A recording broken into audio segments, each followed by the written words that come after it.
전북 지역 미세먼지 농도가 전국 최상위권 수준이어서 도민의 건강을 위협하고 있습니다. 미세먼지의 원인과 실태, 대책을 집중 보도합니다. 문재인 후보는 농업 그 자체의 보전 방안을 내놓은 반면 안철수 후보는 전통적 농업보다는 산업화에 관심을 보였습니다. 대선 후보 점검, 오늘은 농업과 농촌 분야를 분석합니다. 전주 팔복동 산업단지 내 특정 부지에 용도 변경을 놓고 특혜 논란이 일자 업체가 기부 체납을 늘리겠다고 밝혔습니다. 하지만 생색내기 수준이어서 특혜 시비는 가시지 않고 있습니다.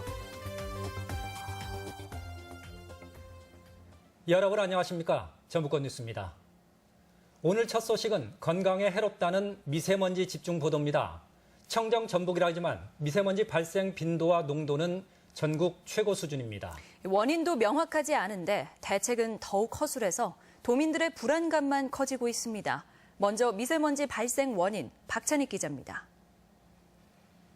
지금 서쪽 지방을 중심으로 공기가 아주 탁한데요. 익산 128 마이크로. 전북 지방은 종일 나쁨 수준까지. 중국발 미세먼지 예보에 매일같이 등장하는 전라북도. 지난 2013년부터 3년간 측정된 미세먼지 평균 농도를 봐도 전라북도는 경기와 충북에 이어 세 번째로 높았습니다. 왜 그럴까? 우선 황사와 공장, 매연 등에서 발생한 중국발 미세먼지가 편서풍을 타고 가장 먼저 한반도에 도착하는 곳이 전라북도이기 때문입니다. 이를 뒷받침하듯 전북 지역 미세먼지 농도는 편서풍 영향이 가장 적은 여름에 상대적으로 낮게 나타났습니다. 풍향이 바뀌는 여름으로 가게 되면은 이 전라북도의 미세먼지의 농도는 확연하게 줄어들고요. 16개 시도별 그 순위에서도 하위권에 들어가는 것으로 나타납니다.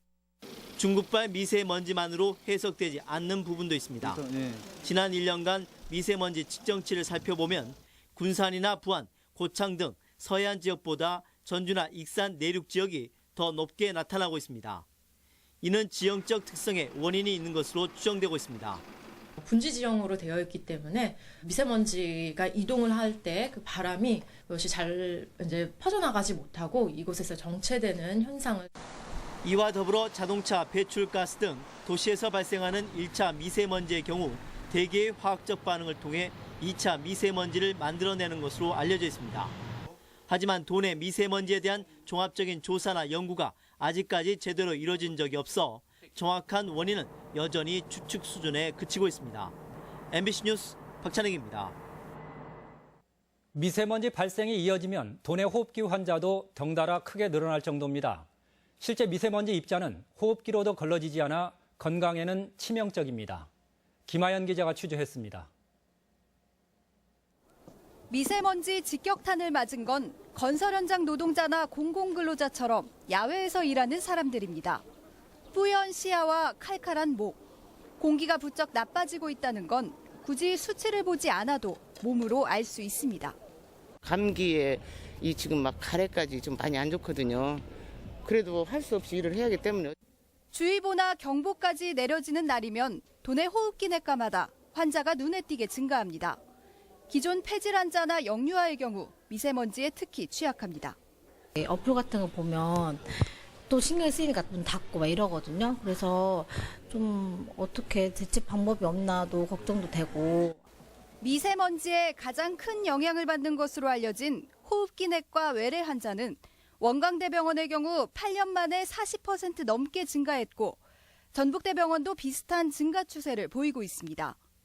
머리카락 굵기의 25분의 1에 불과한 초미세먼지 입자는 호흡기에서 걸러지지 않고 폐로 직접 침투하기도 합니다.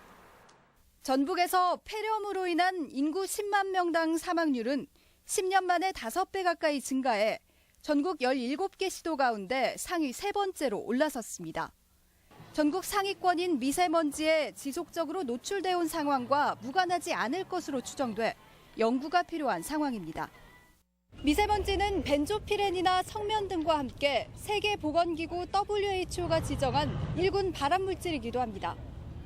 호흡기뿐만 아니라 심혈관이나 뇌질환까지 유발한다는 연구 결과가 꾸준히 나오고 있습니다.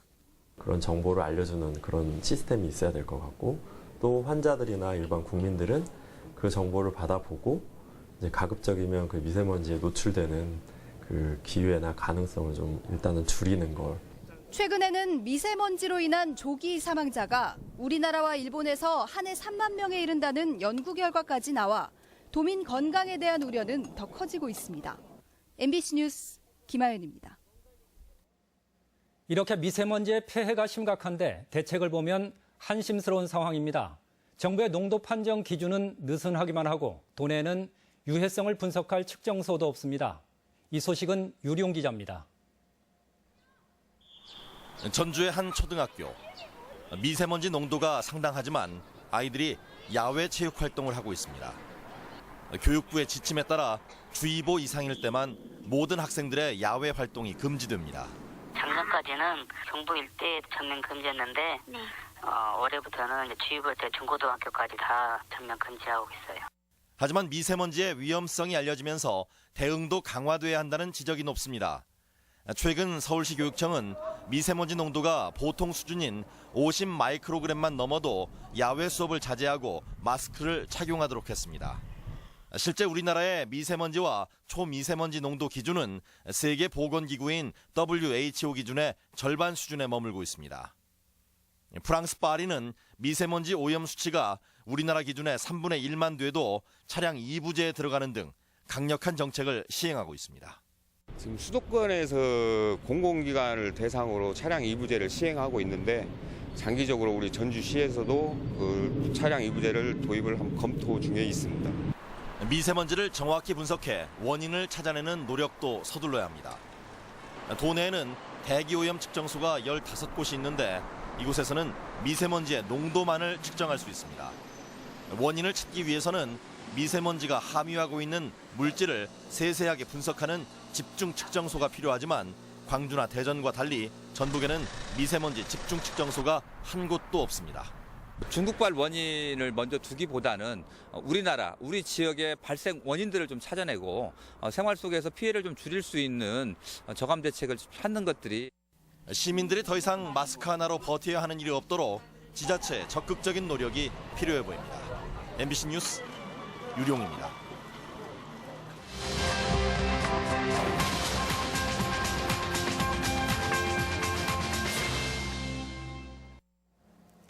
대선 후보들의 전북 발전 공약을 분석하는 시간. 오늘은 후보들의 그간 발언에서 드러난 농업 관련 정책을 따져봅니다. 이종휴 기자입니다. 통계청에 따르면 지난해 20kg 산지 쌀값은 평균 34,900원, 최근 4년간 연평균 5%씩 하락했습니다. 쌀 재고량은 역대 최대인데 소비 감소에 쌀 수입까지 겹쳤기 때문입니다.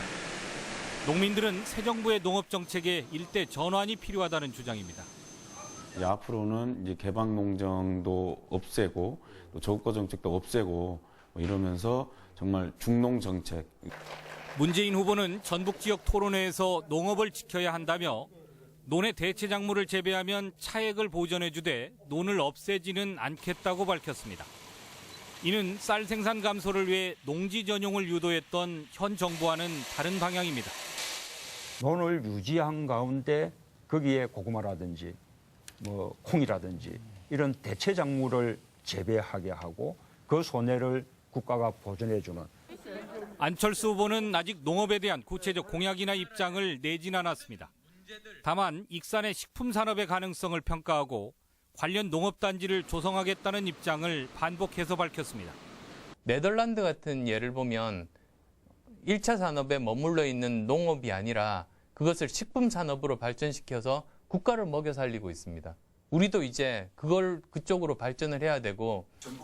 문 후보는 농업 그 자체적으로 보전 방안을 내놓은 반면 안 후보는 전통적 농업보다는 산업화에 관심을 보였습니다.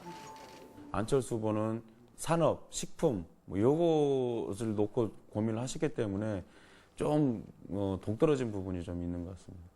심상정 후보는 로컬 푸드 사업을 전국적으로 확대시키겠다는 점과 GMO 농산물의 가공과 유통을 엄격히 규제하겠다는 공약을 발표했습니다. MBC 뉴스 이종효입니다. 어제 치러진 보궐선거는 투표 시간이 오후 8시까지 2시간 연장됐지만 전주 4선거구 도의원 투표율은 18.6%에 그쳐 지역 대표성을 갖췄는지 의문이 일고 있습니다. 완주 라 선거구 군의원 선거는 투표율이 57.5%로 상대적으로 높았지만 일부 후보가 차량으로 유권자를 실어 나른 정황이 포착되는 등 잡음이 일고 있습니다. 호남과 영남 시도지사협의회는 오늘 대선 공약 공동 건의사항으로 조속한 지방분권형 개헌과 재정분권 추진, 혁신도시 이전 기업의 법인세 50% 지방화 등 8개 안건을 채택했습니다. 또 지역 균형 발전을 위한 기반 시설로 대구 무주간 고속도로 조기 건설과 전주 김천 동서 횡단철도, 전라선 고속철도 건설 등을 제안했습니다. 팔복동 산업단지 용도 변경 특혜 논란에 전주시의 대응이 갈수록 의문입니다. 토지주의 시세 차익이 여전히 막대한데 전주시는 그대로 받아들일 태세입니다. 이기영희 기자가 보도합니다. 옛 코카콜라 공장이 있던 5만 7천여 제곱미터의 땅입니다. 전주시는 땅 일부를 기부 체납받는 조건으로 산업시설 용지인 이 부지를 상업시설이 가능하도록 용도 변경을 검토하고 있습니다. 전주시와 업체가 감정평가법인에 의뢰한 결과 이 부지의 현재 감정가는 173억 원가량, 용도를 변경하면 감정가는 298억 원으로 1.7배가량 뜁니다. 업체는 감정가 차액의 절반 이상을 기부 체납하도록 명시한 법에 따라 차액의 50.29%에 해당하는 부지를 기부하기로 했습니다. 하지만 업체는 기부 체납한 땅을 제외하고도 용도 변경만으로 가만히 앉아서 50억 원의 시세 차익을 얻게 돼 엄청난 특혜인 셈입니다. 지역사회에 공헌할 것을 약속드리겠습니다. 복지 사각지대에 놓여 있는 어린이 및 청소년들을 중점적으로 도와줄 예정이며, 전주시 자문위원단도 업체가 얻는 혜택에 비해 기부 체납액이 적다고 지적하자 업체는 전주시에 체납액을 조정해서 제출했습니다. 그런데 더 내겠다는 금액은 4.19% 인상한 5억 원 수준입니다. 생색내기 수준에 불과한 건데 전주시는 시 의견을 확정해 다음 주 초쯤 도에 최종 심의를 올릴 예정입니다. 법적으로 문제가 될 게 없다며 특정 업체에 수십억 원을 안겨주는 행정에 시민들은 신뢰를 잃고 있습니다. MBC 뉴스 이경입니다. 끔찍한 여객선 사고를 가정한 대규모 해상 구조 훈련이 실시됐습니다. 세월호 참사 3주기를 앞둔 때라 인명 구조의 절박함을 더욱 실감케 했습니다. 한범수 기자입니다. 3년 전 전 국민을 슬픔 속에 몰아넣은 세월호 참사. 지난 1993년 부안 위도에서 비슷한 아픔을 겪었던 도민들은 세월호의 비극이 더욱 남의 일 같지 않습니다. 암초에 걸린 여객선에서 연기가 피어오릅니다. 불이 번지자 당황한 승객들이 선박 윗부분으로 조난 신호를 보냅니다. 승선원 전원에게 구명도기 착용하고 안심시켜 갑판상 안전지역으로 이동시켜 주시기 바랍니다. 구조 명령을 받은 함선과 헬기가 사고 해역에 도착해 바다에 필요한 승객들을 하나둘 건져냅니다. 배 안에 남은 승객들은 해경이 설치한 슬라이드를 타고 침몰하는 여객선을 빠져나옵니다. 세월호 사고 3주기를 앞두고 오늘 군산 앞바다에서 대규모 인명구조 훈련이 열렸습니다. 함선 20척과 헬기 2대 등이 투입된 오늘 훈련은 지금까지 도내에서 실시된 해상 안전훈련 중 가장 큰 규모였습니다. 지울 수 없는 나쁜 기운인 세월호 사고 3주기를 앞두고 여객선 사고가 발생했을 경우를 대비한 훈련으로 가장 신속하고 안전하게 인명을 구조하는 데 중점을 둔 훈련입니다. 해경은 여객선 탑승 시 만일을 대비해 구명조끼와 소화기의 위치를 미리 알아두고 사고가 나도 섣불리 바다에 뛰어들지 말고 구조를 기다려줄 것을 조언합니다. MBC 뉴스 한범수입니다. 오늘의 간추린 뉴스입니다. 군산시 의회가 정부 발주 선박 물량의 군산조선소 배정을 촉구했습니다. 군산시 의회는 최근 정부가 선박 펀드를 지원해 발주하는 현대상선에 초대형 유조선 10척을 대우조선 해양에 배정했다며 남은 1조 6천억 원의 펀드는 군산조선소에 지원해달라고 요구했습니다. 무진장 방면 시외버스 요금 인하의 파장이 다른 지역 요금 분쟁으로 확산되고 있습니다. 전북 시장군수협의회는 남원보다 운행거리가 짧은 군산과 순창 방면 시외버스 요금이 남원보다 높다며 도에 요금 인하를 요구했습니다. 전북교육청은 오늘 권영빈 세월호 특위 진상규명 소위원장과 박주민 국회의원이 참석한 가운데 세월호 참사의 의미를 되새기는 토크 한마당을 열었습니다. 교육청은 이번 주 토요일 야외광장에서 추모 시낭송과 공연으로 구성된 세월호 참사 희생자 추념식도 진행할 예정입니다. 보건복지부 지정 고위험 산모 신생아 통합치료센터가 호남권에서 처음으로 전북대병원에 들어섰습니다.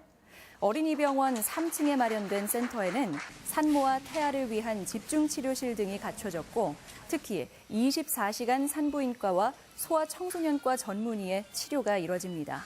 간추린 뉴스였습니다.